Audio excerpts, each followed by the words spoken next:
The saga lives on. Return of the Jedi begins May 25th at a theater in your galaxy. Okay, and so it was, we came to Return of the Jedi. Well, the very dramatic and exciting conclusion of the Ridge Tridge, as I will always call it. It opens with the rescue of Han Solo, and it reminds me of George Lucas is obviously obsessed with the whole idea of old serials. Like, when he started Star Wars, it was episode 4, and he would like you to believe that he had a mapped out 1, 2, and 3, but I think it's more the idea that he liked the idea that we're just dropping in the middle of this adventure. Same thing with Indiana Jones. Basically, every chapter of Indiana Jones is just part of the continuing adventures of Indiana Jones. We just get this one little middle chapter. And in a way, the adventure in Jabba's palace and the rescue of Han Solo could have been a chapter in of itself. Absolutely. Jedi is 2 movies back to back. And 2 pretty exciting ones, actually. So yeah, the first act is we rescue Han Solo. The second act is squaring off against the Galactic Empire one last time. And the hopeful destruction of the newly rebuilt Death Star. The introduction of some Ewoks and a final confrontation between Vader, Luke Skywalker, and the Emperor, Ashley Pachkowski. Yes. I say with some level of knowledge of what you're going to say, but what did you think of Return of the Jedi? I love Return of the Jedi. All right, review over.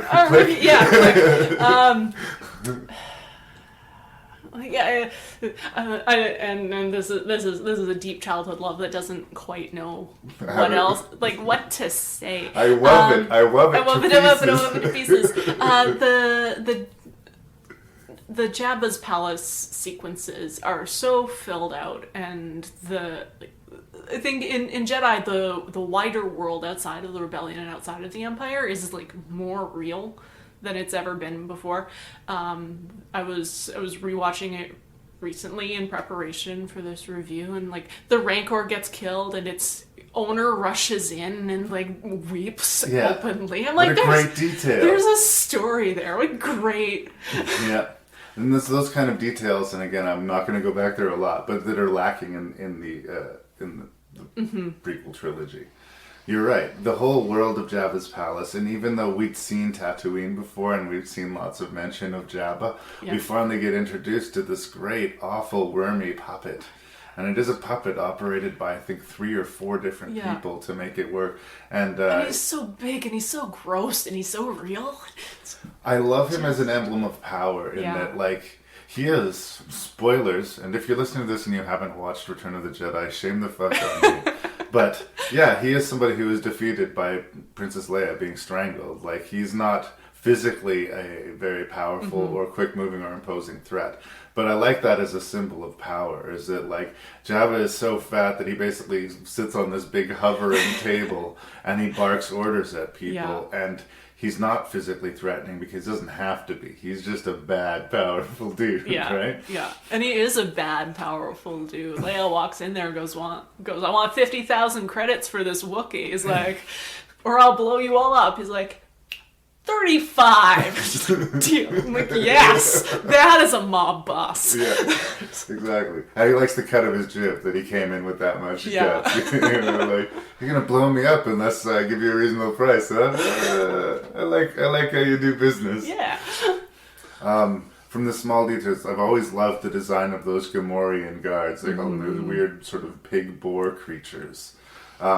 The fact that his palace is set upon a trapdoor that anybody doesn't like, you can just drop down to feed to the Rancor. It's this wonderful balance of what's at once ridiculous and wonderful about Star Wars. We just accept it because what choice do we have? But if you think about it like rationally for a minute, the whole thing is very silly and starts falling apart. But it's so much fun that you don't think about that. Yeah. That's the thing. I think maybe that might be the charge of a Star Wars movies. You got to keep things rolling and keep things fun enough that we don't start thinking about the corners, because it's like you start peeling any one layer and stuff can start to put fall enough apart. stuff in the corners that we're like distracted by that stuff in the corners that we're supposed to look at, and we can make up our story about why the guard is crying about his dead Rancor. So, and also it's a great thing. It's called Return of the Jedi. They were almost going to call it Revenge of the Jedi for the longest time, but Return is a better title. But it's great because of how much power the name Jedi carries, and the fact that when Luke Skywalker comes in and says that he's a powerful Jedi and that he wants to make a deal, but if he can't, he'll kill everyone. That's something that should be taken seriously. And again, it's ridiculous, but I completely accepted it and I'm into it. Yeah, well, I should ask you about this. You're one of two ladies that we got to nerd out with the Star Wars, you and Dorian, who were here to speak about it.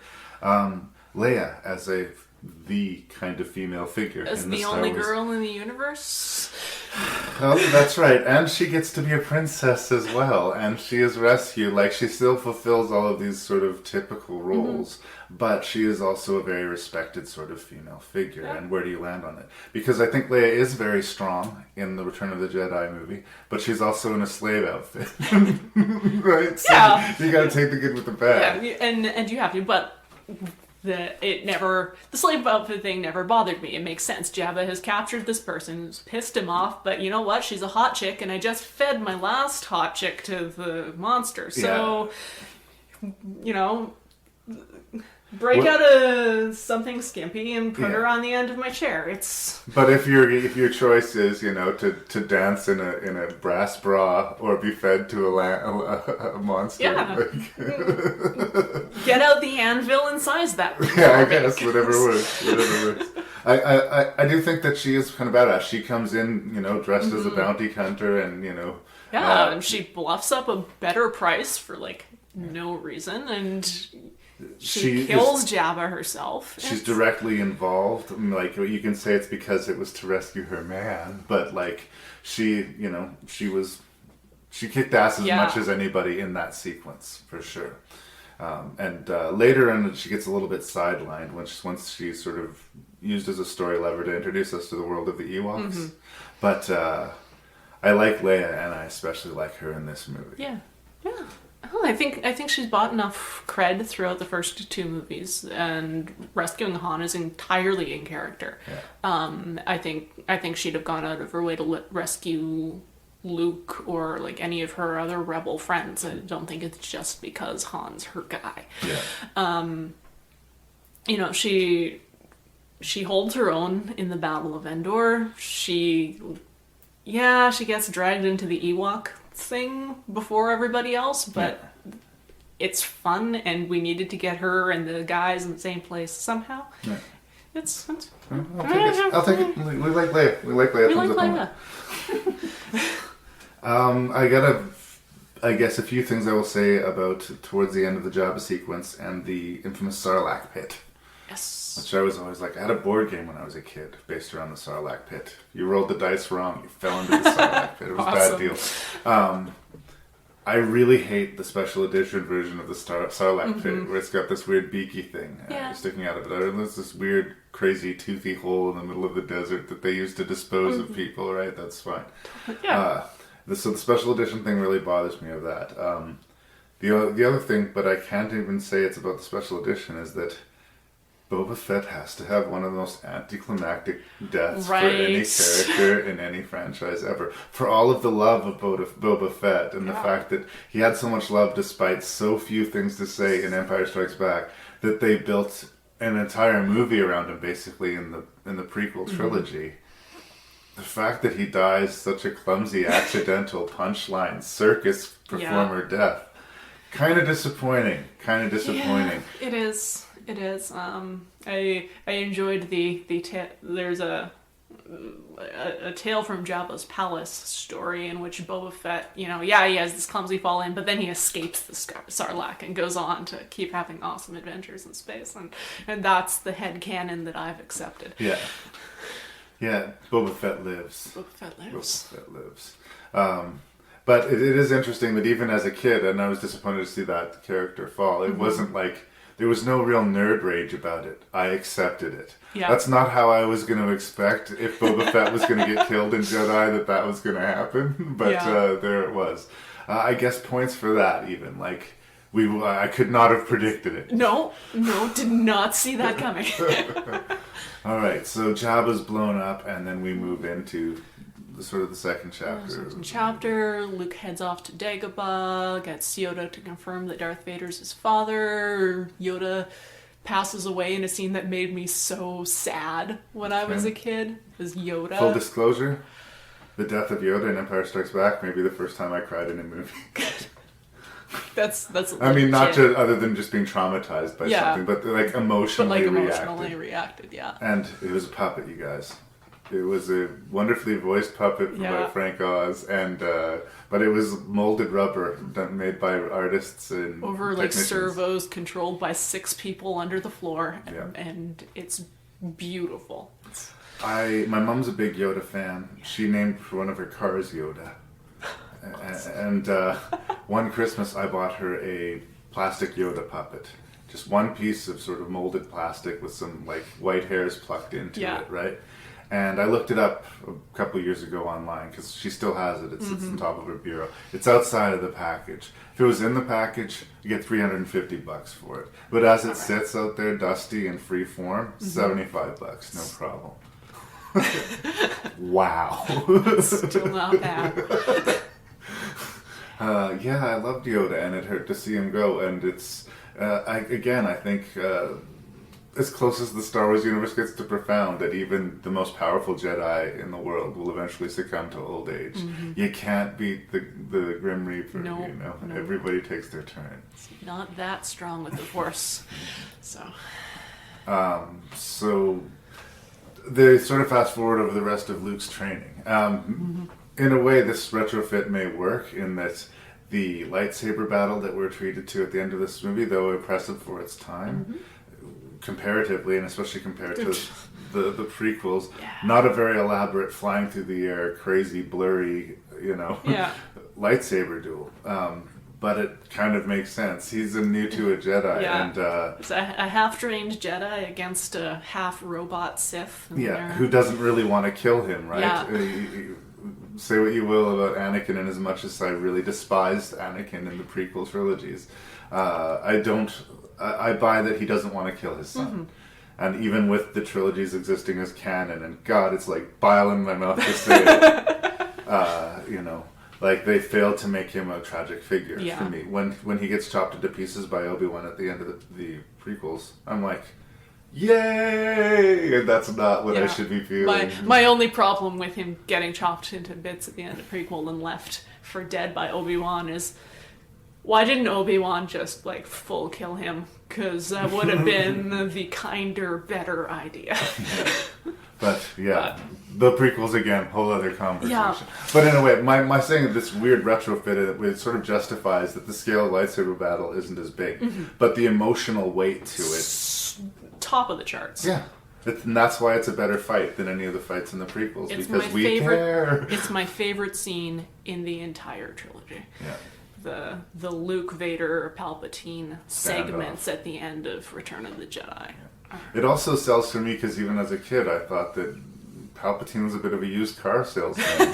Like, his way to trick Luke into the dark side seems very ham-fisted, right? Yeah. Rewind, 30 years when he was doing the same sales pitch on Anakin. Anakin was a moron. Anakin fell for it right away. And once he committed, he was all in. Yeah. He will kill kid Jedis for you at the snap of your fingers, right? So that's what he went into this not thinking this was going to be a thing at all. His dad was an idiot. This guy didn't even know his ass from a hole in the ground, so no problem. Yes, but good. Let your hate make you more powerful. Dial it back, Emperor. Holy shit. I know you're acting through a lot of makeup, Ian, but it's okay. How's your nerd knowledge about Star Wars? Oh, rusty. Okay. But good. Would it surprise you to know if I told you the original design, and even going into pre-production of Return of the Jedi, was that the Ewok planet was going to be a Wookiee planet? I did know that. And structurally and story-wise, that makes a lot more sense. So much more sense that the Empire would be overturned by these huge, powerful Bigfoot creatures. I've always thought of Chewie as Bigfoot for some reason. Because Chewie is Bigfoot. Yeah. So, I mean, I get that the cute little teddy bear Ewoks are going to be great for the kids, and you can build a cartoon around it, and you can sell plush toys and everything like that. But as a story beat, it is, I think, kind of a misstep. And but the little kid who watched Return of the Jedi didn't have this problem. This is a problem that I kind of developed, into. And when you start talking about, well, they were going to do this, but they didn't, and it would have been better, you know, it's fan fiction, you know. This is the movie we have, and I'm willing to live with the Ewoks, even with their, you know, unblinking glassy eyes or whatever.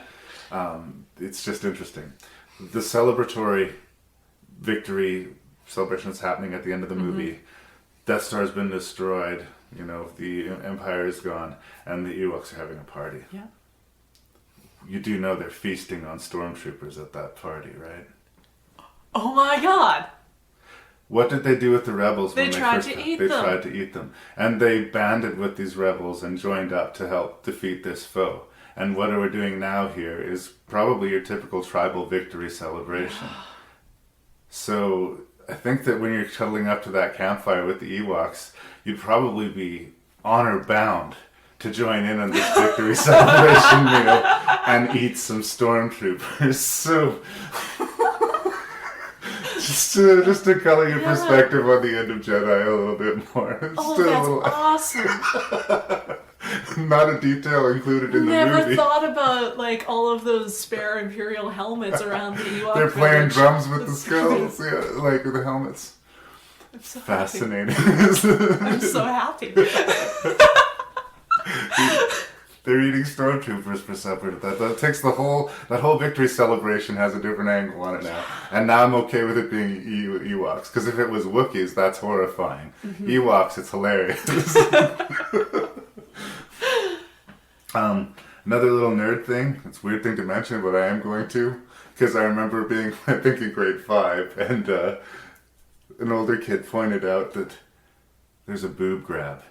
Leia gets her boobs grabbed by Han, and this was like a young boy fascination, and it's like, that happened, and like it was in the movie that happened. Was it in the script? Was he supposed to do that? This little prepubescent obsession before I even gave a shit about like Carrie Fisher in the bikini or anything like that. The fact that there was a boob grab in Star Wars was a big deal. This is like.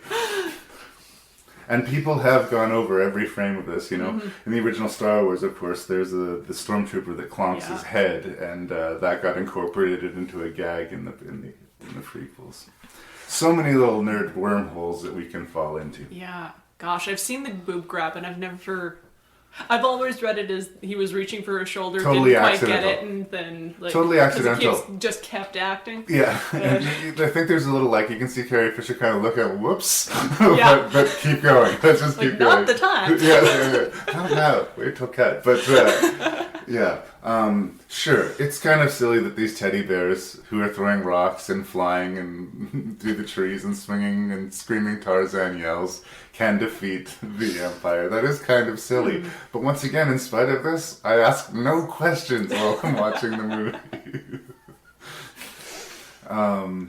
So they built the climaxes of these 3 movies. The first movie there is one big space fight. And then in Empire it's sort of split between, Luke squaring off with Vader for the first time in the Eye and your father sequence, and the exodus from Cloud City. Yeah. And then for Return of the Jedi, we go 3 places. Yeah. We got the space fight being led by Lando and the Millennium Falcon. Yeah, we got Han and Leia and the Ewoks on the ground. And we've got the sword fight and the confrontation on the... And I think from the scale of adventure, the fact that we're balancing these 3 sort of different, fairly spectacular acts, the balls in the air are balanced quite well. Part of the problem with the original trilogy, or Phantom Menace, is that he tried to do a 4th one in that. We talked about that in the previous episode, and it got muddied. I think that this was the sweet spot. I mean, if you're not going to go with your traditional adventure story where it's just the one, you're right, the balance of all three of them work, and the stakes are the highest in the Emperor and the Darth Vader thing, which is why it's the last thing to resolve. Yeah. But well done. Yeah, no, it's beautiful. It's beautiful, and they bounce like nice. The timing between them is like well done. You don't feel like you're getting pulled away from any of them too quickly. You're clear on where you are in each confrontation at all times. It's a really well edited sequence. And I'm gonna reiterate that this was all made in a world where we didn't use computer generated effects. I would invite everyone to take a good hard look at that space fight and think, what are we gaining with CGI and what are we losing? I don't think we're gaining like a thing with CGI. Like, I think the answer may be the middle ground. I've talked about this in horror movies because there's the camp that says prosthetic, and there's the camp that says CG. It's cheaper, it's better for your production. The best case scenario seems to be the middle ground. They use the prosthetic effect, but usually when you do an elaborate prosthetic, it only works from one angle, right? So if you need that other angle, then you get in there with the computer and you augment it. Or if the prosthetic effect doesn't execute quite perfectly, then you can get in with the computer and you can augment. But if you do the whole thing with the computer, all of a sudden it's Pixar. All of a sudden, as good as it, engaging and as pretty as it might look, I don't believe it. Yeah. The models carry weight. The detail in the models read as real in a way that the details in CGI just haven't been able to get to yet. I mean, I think it was 1992 and 93 with Terminator 2 and Jurassic Park respectively where they said CGI can do anything. Yeah. But for some reason from that moment it seemed like everyone just started throwing away all the models, all of the makeup effects. And looking back, like I've looked back to get Jurassic Park and it holds up very well. It holds up very well because it's a marriage of CG and it definitely prosthetic. Is. And you know what? So is T2. Yeah. A lot of people will say, well, Terminator 2. And I say, yeah. But those metal arms that he was chasing down the car on, he was wearing on his real arms. You think they're CG. And if it was made today, they probably would be. But at the time that was shot, not. Anyway, we're getting off of that. Yeah. I love Return of the Jedi. It is a worthy sort of climactic moment of the series. I think because the Ewoks and some of the goofiness maybe takes it down a notch from Empire Strikes Back, but I didn't feel like, oh, that's a disappointment. I still felt like the resolution was strong. I was happy with the result. We got the payoff of Darth Vader is in fact the one who brought balance to the Force. And that's as close to clever as I will give Lucas credit in the writing. I have to believe that was built in from the beginning. If it wasn't, then I don't know where I go from there. I have to reassess my entire life. If George Lucas didn't come up with at least that, then he should not have his name on Star Wars. I don't know. I feel like I've rolled over you. Is there anything you want to say about Return of the Jedi? Any scenes that you particularly connected with? I mean... I love the Yoda scene. I love the Luke. I love the Luke Vader fight. My God, I love the Luke Vader fight, and that's what I thought lightsaber dueling was for the entirety of the time that I was lightsaber dueling, and that's what matters. So, how much of your time did you spend lightsaber dueling? Quite a bit, mostly on my own with my shadow and a big stick, but. Yeah. I loved Star Wars, and as a kid, I didn't have a lot of the Star Wars toys for some reason. I was a big He-Man guy when I was a kid. I had Masters of the Universe and stuff like that. But as far as the fireworks that it set off in my imagination, and it's got to be up there right with Jaws, this original trilogy, as far as the movies that I've watched the most. Most especially that first movie, Star Wars. There was a while there where I just watched it all the time. Yeah. It was just what I did. If I was tired of color and if I was tired of whatever I was doing and there was no one else to play with, then I guess just watch Star Wars again and be completely happy with that. Yeah. And I love some Return of the Jedi, and there's not a lot of negative to say. I mean, Lawrence Kasdan co-wrote the screenplay once again, and once again, this is the man who wrote Raiders of the Lost Ark. He also wrote The Bodyguard, but he wrote Raiders of the Lost Ark. And, this is what happens when George Lucas is a step removed, I think, they wrote the script together, and Kasdan sort of, I think, smoothed over some of the rough patches for us. Yeah. And they hired a technically strong director who, knows how to frame a shot and knows how to tell a story, and can get the production done without being necessarily too emotionally locked in. Yeah. I think in a way, hiring somebody to call the shots who hasn't been in it from the ground floor is a good call. Have somebody in there who's like, okay, here's the story I'm supposed to tell. How can I tell this story well? Not, this is a story that I've been with for 20 years, that I've been waiting till this day to tell, where there's just impossible stakes.